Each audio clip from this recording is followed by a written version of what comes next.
Just 18 years old, Jena lost her light when her whole family had an accident on a picnic, causing her parents to pass away forever. 4 years have passed. Jena has to face a lonely life in the dark. Until one day, Daniel, a young photographer, appears and warms Jena's heart. Daniel's mother recently passed away and is the one who will donate her corneas to Jena. Jena has been learning piano since she was little, and her current job is playing piano at her deceased father's art gallery. Daniel unconsciously watched Jena play the piano enthusiastically. The show ended and the audience looked at her wrist, but none of them realized she was blind.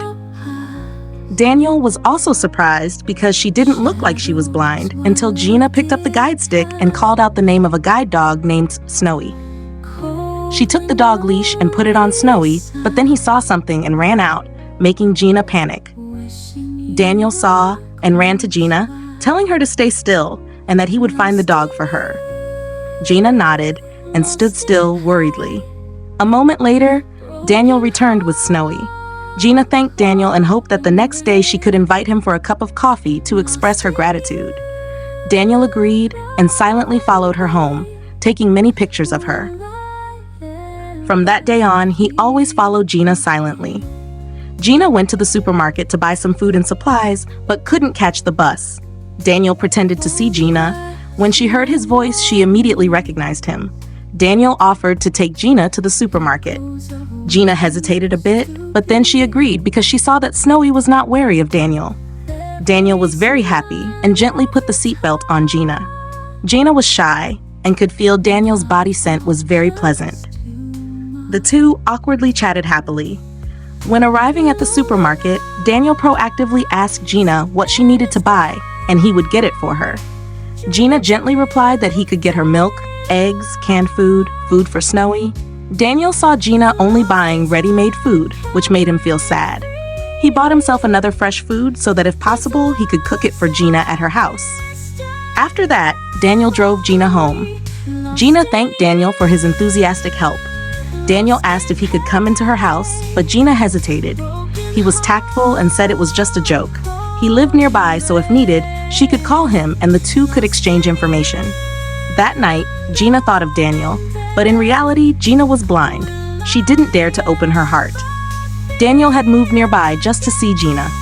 Jena was walking in the park. Daniel pretended to accidentally meet Jena again. He asked Jena if she wanted to go boating. Jena hesitated, but she really wanted to try it like a normal person. Daniel helped Jena get on the boat. He described the poetic scene to Jena. Jena said she wanted to touch Daniel's face to feel his face. Jena moved closer, causing the boat to shake a bit, and she fell. Daniel reached out to support her and hugged Jena. Jena was confused. The scene became awkward but filled with love. After getting ashore, Jena asked Daniel if he wanted to come into her house for tea. Daniel did not miss the opportunity. They set a timer, and Daniel ran to buy fresh food. Entering Jena's house, the scent of essential oils and a cozy atmosphere greeted him. Daniel told Jena he would show off his cooking skills for her. Jena's small kitchen had only simple utensils and basic spices.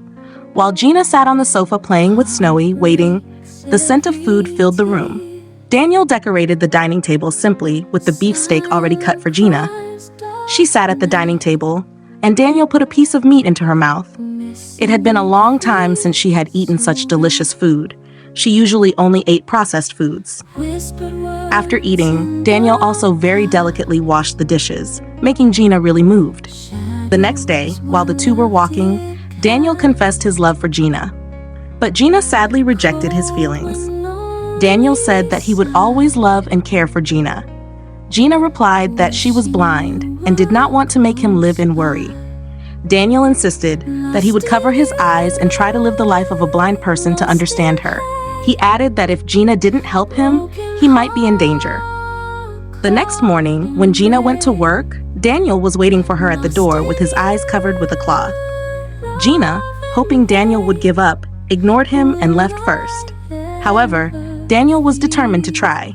He hit a pole and hurt his leg. Someone rushed into him, making him fall, and he even crossed the street without knowing the traffic light, causing a dangerous situation. Jena, across the street, was very worried about Daniel. She screamed his name and could only pray.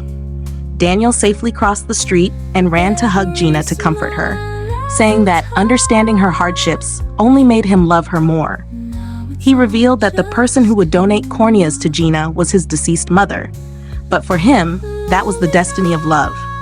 Jena hugged him tightly and accepted his love because what he did really touched her. Jena had surgery to regain her sight, and the first time she saw Daniel, she also saw many pictures he had taken of her.